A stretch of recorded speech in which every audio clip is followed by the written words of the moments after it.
Welcome to the in front of me VIVO Y33s, and I'll show you how to adjust notification panel shortcuts on this device. So first you should go to the notification panel, and right there on the down left corner you will see the edit icon. Tap on the icon, and here you can see all the available icons around our notification panel, and these icons you can add here. For example, just to add one icon to our notification panel, just hold and drag the icon here to the section where you want to just add the icon, for example here, and by the same way you can add one more icon here.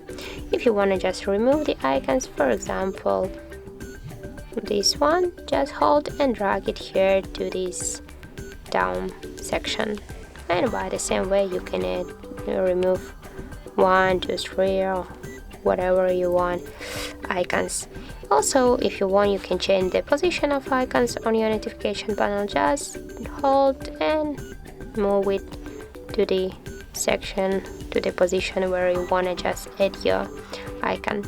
And just to save the changes, go back and you will see all the changes on your notification panel. So that's it. That's how it looks. If you found this video helpful, leave a like, comment and subscribe our channel.